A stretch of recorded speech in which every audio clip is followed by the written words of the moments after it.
Welcome to the Experts in Sport podcast, brought to you by the School of Sport, Exercise and Health Sciences at Loughborough University. This podcast seeks to bring together the worlds of academia and professional practice. If you're interested in the latest research and trends in sport and want to hear from experts from around the world, then subscribe now because this is the podcast for you. I'm your host, Martin Foster, Applied Sport Management Lead at Loughborough University. Today, I'm joined by Dr. Carolynne Mason and Graham Helm. Dr. Carolynne Mason is a lecturer in sport management in the School of Sport, Exercise and Health Sciences at Loughborough University. She has specialised in research focused on promoting the well-being of young people in areas of socio-economic disadvantage, drawing on her experience as a researcher, as a youth worker and a residential care worker. Carolynne is currently pursuing 3 interconnected research areas: improving children's experience of participating in sport, better understanding the role of sport in enhancing the lives of young people, and sustaining provision of sport in disadvantaged communities. Graham Helm is National Doorstep Sport Advisor for StreetGames, a national charity that works to take sport to the doorstep of disadvantaged communities. His work now focuses on developing the relationship between sport and the wider criminal justice sector. Initially, with police and crime commissioners across 26 force areas, and in the last 12 months, he's been developing links with violence reduction units in force areas with the highest prevalence of serious youth violence. After more than a decade in the youth work field, Graham lost his sight, which left him with some significant challenges to overcome. In his opinion, becoming blind was the making of Graham. To have no sight at all, he says, gives you a very special view on people. To not know how they look, to not judge on what they're wearing, and to just purely work with them as individuals is a unique opportunity. Let's see what Carolynne and Graham have to say about the role of community sport in tackling serious youth violence. Hi Carolynne, hi Graham. Hi. Hi, nice of you to join us. We're going to talk about the role of community sport in tackling serious youth violence. But can you try and just explain to us the current situation of young people, serious violence and gang culture?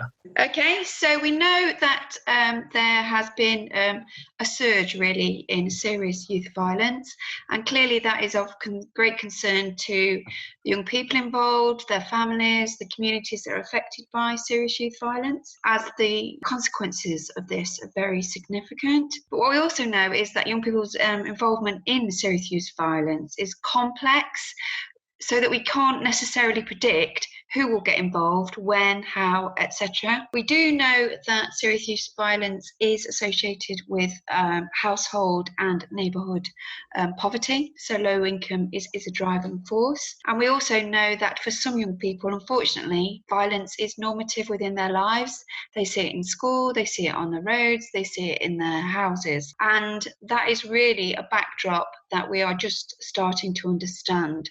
Yeah, I would totally go along with that. Working for a national charity that works in areas of deprivation, then we see a correlation between areas that we have a presence in and increased rates of serious youth violence. And I think increasingly we're starting to look at that trend, starting very, very much earlier on as well. So perhaps below the age of criminal responsibility, strong links to adverse childhood experiences, so multiple risk factors in young people's lives. Then going on to forge a path, which in the first instance may not look like serious youth violence or may not look to young people around early engagement around gang activity, but there's a pathway that can be clearly seen there, I think. So Carolynne, you mentioned that it's on the rise. Have we got any kind of statistics or evidence around that it's rising, and what kind of numbers are we talking? Well, we know obviously there's a serious knife crime trend, and typically around 50% of the victims of knife crime will be under the age of 30. So, it is disproportionately young people. It's disproportionately male young people. We also know that there is an association with county lines activity and young people being drawn into distributing drugs and gang activity. And as Graham mentioned, the age group, that is going younger and younger, because we see that older siblings are recruiting younger siblings, because younger siblings are less visible perhaps to the police. So we see more and more vulnerable young people, and the net extending more widely as activity around drugs is really on the rise. It's probably worth reflecting on in terms of young people as part of the criminal justice system as a result of actions and behaviours that they've got involved in. Then perhaps over the last 20 years, the actual numbers of young people within the criminal justice system, and definitely the numbers of young people perhaps receiving custodial sentences, decreasing year on year as a gradient. That's down over 20 years. And the same in terms of how perhaps youth justice services are working with young people. Increasingly, that's going further and further upstream, so working really hard to keep young people out of the criminal justice system. But that then means that those young people that are being supported and worked through as part of that system tend to be much more, perhaps, higher risk, more complex young people. And you mentioned some of the activities that they're doing. You mentioned non-criminal activities that kind of lead into criminal activities. What kind of things are those? What's going on? So you mean what is the pathway into this kind of activity? Exactly that.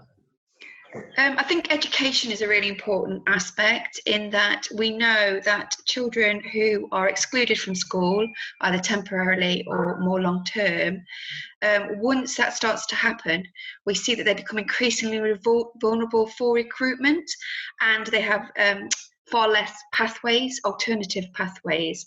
We also see that, as Graham said, although there are less young people involved in the criminal justice system now, with it as a deliberate strategy to keep them out of that system, those that are involved have much more complex needs and are much more challenging in a context where there's not necessarily all the support services that are needed for those young people. So even if they can be identified, it's not necessarily, the services that they need are not necessarily available at the time that they need them. So it really is a complex picture as to why some young people end up on pathways that perhaps are way beyond their own control. In terms of strategies, what kind of things are being done at the moment to try and help in this area?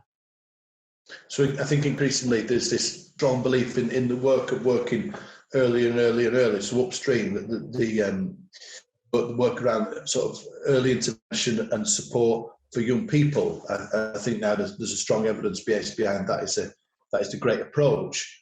But what that now starts to think about is we need to look at offers that are right for the right young person at the right time to meet that right sort of set of circumstances that perhaps they are experiencing. Yeah, so we have the idea of universal intervention, which are open to all, and that is the kind of thing that Graham's talking about there, that if we're engaging young people at an early age, hopefully we can prevent and divert the majority of young people. Those sort of interventions need to be child friendly. They need to aim to divert young people away from the criminal justice system and utilise practices which are underpinned by the ideas of engagement, participation and evidence-based partnerships to ensure that those universal activities are actually meeting the needs of the young people, meeting their expectations, that they're enjoyable, empowering, and things that young people will want to do. Have you got some examples of those kind of programs that are happening at the moment? So I think quite a lot of that exists within perhaps mainstream youth engagement programs. If you think about generic community engagement sport programs, holiday programs, where young people can just turn up. There's little or no barriers to young people just participating in those programs. I think they're quite widespread across the country. Are we talking sport here, or are we talking, a plethora of other things as well? From a universal service point of view, that could be sport, that could be art, creative pursuits. I think it's that whole genre of activity that probably come under that banner of positive activities for me. And are these activities working as a universal approach? So I think activities where everybody understands perhaps the role that they play. I increasingly think this is perhaps a direction of work that sport needs to be thinking about. I'm saying that working for a sport charity, but those working in universal services, or if you follow the public health language around it, that sort of primary intervention stage, really understanding though that some of the magic that they deliver day after day, night after night, is really supporting young people to perhaps stay well away from a path of higher risk and higher exposure to issues that we talked about previously. Okay, and I think previously, Carolynne, you've mentioned targeted strategies. What kind of strategies are targeted? So targeted strategies are They are intended to work with young people who've been identified as having a higher risk for whatever opportunity. They might come into contact with the police, that they might be vulnerable within school, they might have been excluded from school. And it's recognised that those young people could quite easily slip through the net, could be not given the support that they need. So the idea of a targeted approach is to work with young people who have been identified as being at a higher risk for whatever reason, and trying to provide that long-term support for young people who we know who without that support have a much higher chance of getting engaged in more negative and serious activity. The problem with targeting is clearly being able to provide that support at the point at which that young person needs the support, and trying to avoid labelling or stigmatising or any of those negative consequences that we know are severely damaging to young people. So targeted approaches are really, really important. But again, you've got that extra layer of complexity because of those young people having those additional challenges in their own lives, the additional challenges in their communities, and being able to time those interventions at the time that the young person is best able to receive that intervention. I would totally concur with that, and I think we see the difference at times between targeted programs that are individual based, so very much working on a specific set of vulnerabilities that a young person is presented with, but indeed also targeted programs that might target a specific cohort of young people, or even perhaps a geographic area. Listeners to podcasts may be familiar with the concept of sort of hotspot working, where we see increased levels of antisocial behaviour or increased levels of youth nuisance, and then perhaps using an intervention to support that particular cohort, and thus driving the activity of being at the right time and the right style, the right place to really match that would also fall under that ban of targeted intervention for me. And do we have some positive examples of both universal approaches and targeted approaches of what has worked? I spoke to a really good project last week that Graham knows very well, which is a skate park. And the skate park, it was developed by husband and wife who, through their own experiences, knew there was a need for it and had experience in developing outdoor skate parks, developed an indoor skate park. Now that has universal provision in that anybody can go to the skate park as a normal user. They go in, they pay the money. But then there is a great deal of targeted work that is also going on in the same venue at the same time. And the seam, it's an invisible seam between those two things. And a person could move from universal to targeted, from targeted to universal, because what they offer is a fantastic offer that young people absolutely love, and they then have the connections to targeted support should it be necessary. So if a child starts to present with a particular need, they know who to contact and they can make that referral. So that is a fabulous example of how you can actually combine these two things. Those projects very much offer this example. Lots of people will understand the concept of moving perhaps from universal to then we need to develop a targeted provision because perhaps young people have been identified with additional risk, additional vulnerability.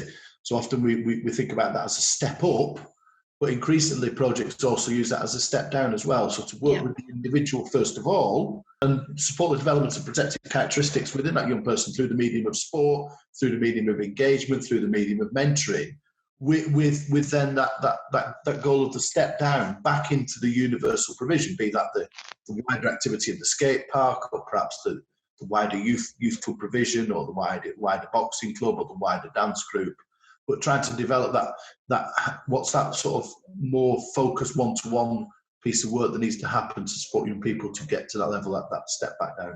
It all sounds brilliant. I think one of the challenges for people listening who are not deeply entrenched in this might be understanding the network of opportunities, the network of communication that might surround an individual or an area of need. Could you kind of talk us through some of that regarding who are the kind of key personnel and the key organisations involved in this huge kind of challenge? Because at the moment, it sounds a little bit like, you create a skate park and everybody goes, and I know that's not what it is. So could you kind of talk us through how it all links together and how we can kind of build with organisations and individuals to create this long-term development for people? I think I'll go first there, Martin, and perhaps go backwards to go forwards, if I may, because I think sport has always played a role in supporting young people. The argument that because young people come to my dodgeball session or my street dance class, they're not getting involved in crime or antisocial behaviour, probably has a great degree of truth behind it. But the issue that sport has always had is the world's gone far more evidence-based. So actually, how many windows were not smashed because young people were playing cricket is a very difficult question to answer. But that doesn't mean that sport shouldn't try and answer that question.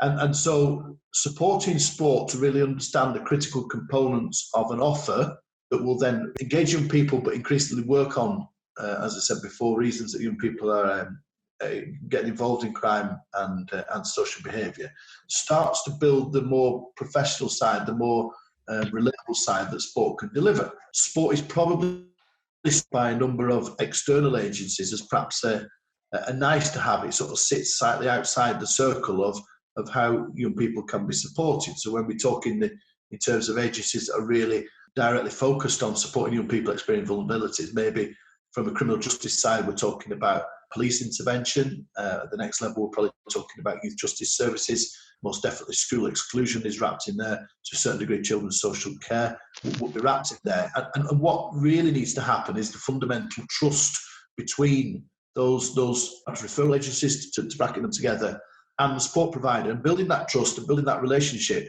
so it becomes a really true partnership. And that's the journey that sport is still having to go on from what I see across the country, to really build that trust so it's valued, to be able to work with young people that have really complex at times behaviour patterns and complex risk factors, but perhaps be able to share on a need to know. Sport wants to make the best interventions. It wants to provide the best session. It wants to match the right young person to the right offer. And that needs a degree of being able to share information and collectively value each other's input in supporting that young person. So we are obviously coming to the end of a piece of research that we've been doing with StreetGames, which is the research was funded by the Home Office, and they've exactly tried to do this. They've tried to ensure that sport can work more closely with the youth justice sector, because there's lots of good work going on in lots of different areas. But it is the connections, and it's difficult to overstate how difficult it is to get that multi-agency working going. So we did a previous piece of work where we identified what we thought were 10 ingredients of an effective sports intervention. And we felt that the solid foundation that these effective interventions need to be built on is one of which is multi-agency partnerships. But those multi-agency partnerships are very, very fluid. As people come and go, the contacts come and go, as the environment and the context change, so do the way in which those individual partners are working. So there are some really good examples starting to emerge, but you're absolutely right, Martin, that those are patchy and by no means embedded. And they're reasonably fragile partnerships, specifically because they rely on key individuals driving it forward. And we know that there's a high turnover, unfortunately, within sport, within the youth services, within anything connected to young people. Those services tend to be reasonably fragile. And how much of this is based on public sector, private sector, voluntary sector? So community sport, the majority of it is public sector, charity, third sector. So there are grants that come from private organisations, and there are a lot of private organisations that do support the work of community sport, but the majority of it sits within the third sector. Increasingly, that funding landscape for community sport is quite disparate and often quite short term, and that compounds some of the issue for sports organisations who perhaps want to work towards developing a more competent and a more capable workforce, but trying to deliver that and offer matched to short-term funding and short-term aims of funding, and that can often be quite challenging for sports clubs. What that has interestingly led to is perhaps the need for sport to be much more mature in its approach, and trying to work with sport to not try and overclaim its ground, so being very clear about what it can do and what it can't do. There's probably a degree of the truth of the statement that if you asked a sport organisation to tick 10 boxes about what it was good at, if it was chasing funding, it would probably want to tick all 10. And that leads to some of that, the challenge of maintaining the trust with those referral partners, because it's about the most appropriate provision, working for the most appropriate young people. And if we get examples perhaps where people are overclaiming that's only going to develop trust issues and hamper those relationships. I think that's potentially the problem with us as sports people, because I think we all think that sport can just save the world and do everything, and that's the answer. So I definitely think probably, and this is just me talking really, that we need to look at ourselves in terms of what can we actually do.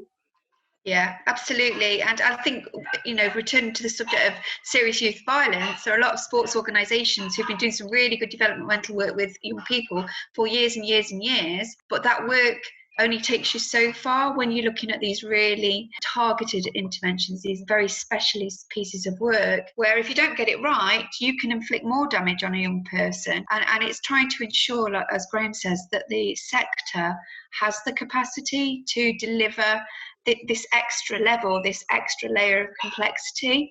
So it's not the same as doing universal provision. It is different, and we need to really engage critically with what can and can't be done.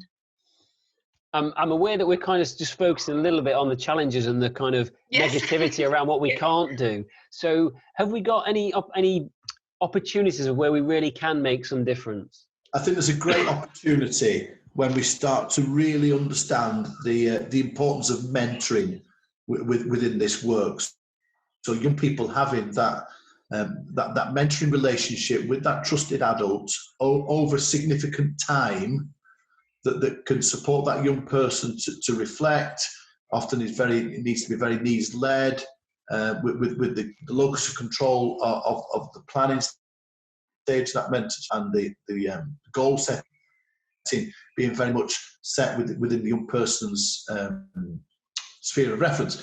And I think sport has such a role that it can play around that mentoring, both through the offer and the participation in sport, and then that trust of the coach, who often is very much rooted in the community, so that real focus on community sport. It has the trust of the community, and often those coaches have that trust as well. So that really maximising what that mentoring approach would look like, I think is one of the great successes that sport can really point to. And have you got success stories of that? And I suppose second question around that: are these mentors peer mentors? Are they more senior mentors? And are they paid or voluntary, or where is that mentor kind of setting? I think mentors can be any one of the above, all of those things. And, different mentors have different opportunities and different ways of working. I've got a good example again from a project I was speaking to last week.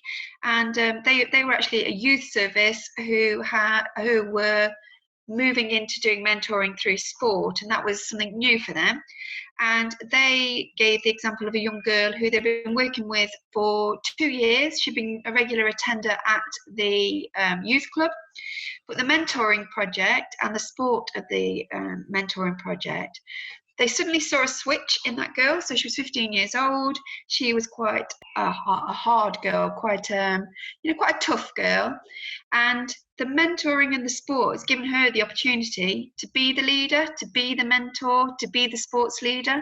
And they've seen such a change in her in 10 weeks because that new opportunity arrived at the right time with the right support. And she's shining, apparently. She really has shown them a different side of her. And they've learned so much from what she's able to do that they didn't really ever think about her being able to do before, and perhaps she hadn't thought about being able to do. So again, it's being able to offer different things at different times and give people that chance to really have the opportunity to grow and to challenge what people think about themselves and what other people think about them. I would also offer an example of what, to all intents and purposes, looks like a boxing club for young people. It indeed actually started as a football club, but the football didn't work, so they switched to boxing. So outwardly facing, it's a boxing club, but if you were to talk to the coach that has run that organisation for the last 10 years, it's not a boxing club at all. It is very much a programme rooted on mentoring young people at risk, and has very much developed a model that starts with mentoring the most vulnerable, and as they grow through the project, then it is fun to then bring that next wave on as peer mentors.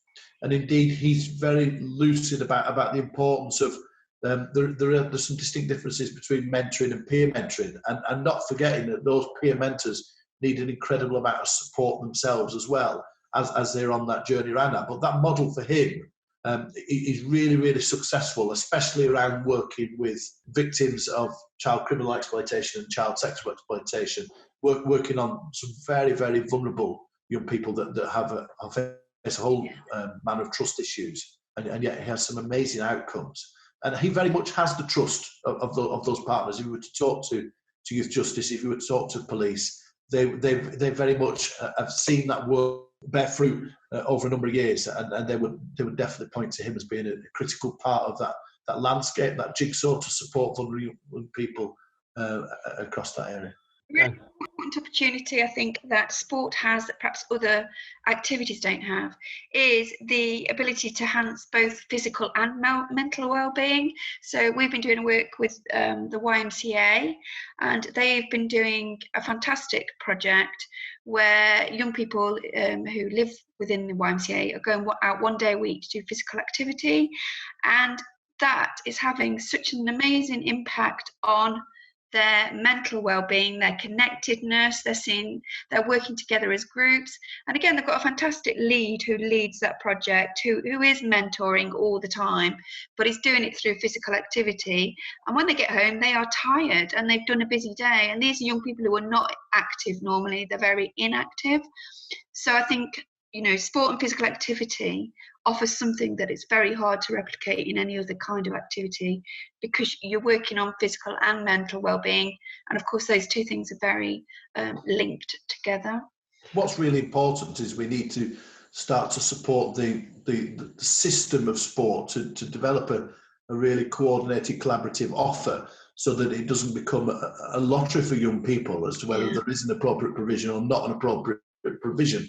And indeed, that's about the real connection of grassrooted, locally trusted organisations, and the connection right the way back through the system to the policy makers, the strategy developers, and the funders, and really making sure that it's so joined together is the only way that we can really maximise how sport can support as many young people as possible that are experiencing these increasing exposure to violence and serious youth violence.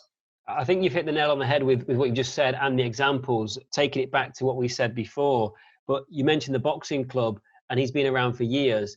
And I think, it seems to me that it's fairly clear that the local kids will have built trust within that boxing club, but also those organisations and agencies have built trust with that organisation. And that's where connections start.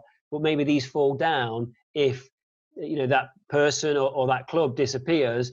Takes a long time to build that reputation of trust on all angles. So that looks to be quite a key to this. Absolutely. And the thing about those kind of boxing clubs is they have an experienced and a diverse workforce. The diversity within those kind of LTOs matches the community around them, and that again is so important, because a lot of agencies, the people who work in the agencies, don't necessarily match the demographics of the young people they're working with, and their experiences are so important. But they are very good at bringing up the next generation, so they recruit within in terms of their coaches. Young people become volunteer coaches, and then they get to do their coaching qualifications. So they do have an inbuilt sustainability, but they are very patchy, as you've both said. It is a bit of a postcode lottery as to whether you've got that club on your doorstep or you haven't. I think also if that organisation doesn't constantly receive that, the feedback loop back to the perhaps the criminal justice system about the wonderful work it's doing, if that tends to drift, then the that perhaps the ethos of the project will drift as well. So the boxing club has that ethos of actually this is about mentoring vulnerable, exploited young people, and that's driven right the way through the organisation and is well supported in that. If that direction changed because it lost that sort of feedback and connection, or the direction changed because the funding priorities moved away, then trying to maintain that ethos becomes quite a challenge. And I think there are a number of organisations that sometimes are guilty of straying into this work and then straying away again. And losing that core value about the impact of the work that they're having. Yeah, I mean, that's the same with anything, isn't it? If you lose that, the core value and the purpose of being, then, things can start to disappear, can't they? Yeah. Absolutely. And working very hard, as Carolynne talked about, for that succession planning within an organisation, so that ethos and value isn't just held with that vision and the dream, but it's actually embedded as the next wave of coaches and the next wave of volunteers come through, and then the connection into the community. But rest assured, sport is really good at that sort of stuff, and sport is really good at understanding its place within the community, because the best of locally based community sport has risen from the community in the first place. That's some really good examples and really good points. I'm just conscious we've got about 5 minutes left, and I wanted to just touch upon the current situation. So as we're sat here now, we're currently still in kind of full lockdown from COVID-19. Have you noticed any changes? Because obviously most of these projects can't be going ahead right now. How's that affecting people? So that's really interesting, Martin, because the lockdown came just as we were starting to bring to an end a programme with Home Office funding, looking at that sort of mentoring approach, and talking with a number of organisations. They're talking about actually the risk factors that young people had moving into lockdown perhaps have been compounded, because it's not just perhaps that actual plane of sport that's been taken away, but other stable building blocks within their lives. So that might be a connection to a school, it might be a connection to a faith organisation, or connection to extended family. Multiple stability blocks taken away. And the nimbleness and agileness of community sport means that lots of people are continuing to deliver that degree of support. So we've seen very, very quickly being able to mentor people being taken to online platforms, so putting it back in the hands of young people and say, look, we can carry this on, and we're in your virtual world now, and how best to do this. Granted, there can be some safeguarding complexities in that, but again, sport is nimble enough to work through those complexities and make it happen. So you see the ongoing mentoring of young people at an increased time of vulnerability, as well as some really, really creative practice of maintaining the social aspect of sport, the coming together, and the physical aspect of sport, albeit delivered remotely. So it's delivered in an individual's home, but connected via online platforms, via virtual sessions. You know, it's incredible the success that those projects are having with those. I'm mindful that that's a very much a new world for quite a lot of sports coaches. Perhaps even the first time that they've delivered anything via an online platform. But with the best of community sport, it's often quite youth-led. So where a coach hasn't got the answer, rest assured young people as participants will be able to creatively come up with the answer. That's really good. So some of these networks are continuing to happen online, which is amazing. Absolutely. And projects talk, and young people are talking about the importance of that sort of structure. If we have a community sports session every Tuesday and Thursday, then that's something that I really look forward to, and I really value that connection to my peers and to my coach. And so to replicate that at the same time, to keep that structure going, has proved invaluable for hundreds and hundreds of young people across the StreetGames network. That's absolutely amazing. I think that's a really good point to finish on, that you're able to create these communities and you've been able to try and keep them going online. I'm sure as we move forward, we'll be able to look at the potential impact that this has had once lockdown changes and how things develop and grow. So we could probably have a chat again in a few months' time to find out what's happened from this. But really appreciate your time coming on and chatting to us around the project. No problem at all. Thank you. If you'd like to find out more about StreetGames and how community sport is impacting youth crime, then you can find more help and advice on the StreetGames website at streetgames.org. Thanks for listening. See you next time.